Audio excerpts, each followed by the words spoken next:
Rajpath number 53 भुवन थाना अंतर्गत काईश्री छकरे होइछि एक मर्मन्तुद दुर्घटना।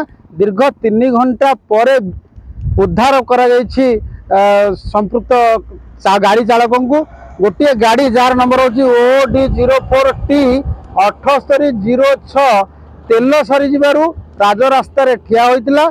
द्रुत गति आसी OD35 HA 1335 गाड़ी पछपटू धक्का देता। दुईटी जाक गाड़ी रे डस्ट लोड होता। दुईटी जाक गाड़ी कामाक्षानगर पटू भुवन आड़ को आसुले। घटना घटी प्राय सकाल 7:30 समय। तेज से समय बर्तमान 11:30 है।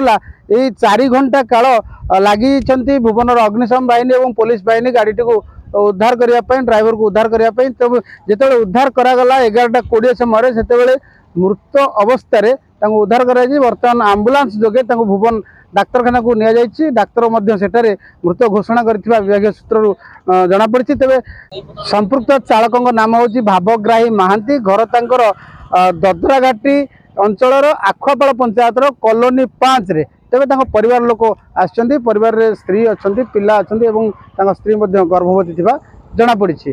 तेबे परिवार दुख रे भांगी पड़छन्ती। तांको सरकारी सहायता जोगाई देबा पई सब स्तर रे दाबी करा जायछि। सबुठ बड़ कथा होछि जो ट्रक बा बड़ गाड़ी गुड़िक रास्ता जाऊँच तेल अधा रास्तार सरुचि केमती यह भी अनुशीलन करने दरकार। ट्रक रु तेल सरी रास्ता मझे ठिया होता हाईवाटी।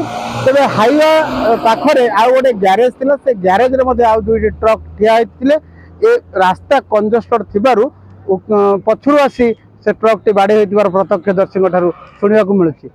ढेंकानाल भुवनरु पूर्ण साहू रिपोर्ट।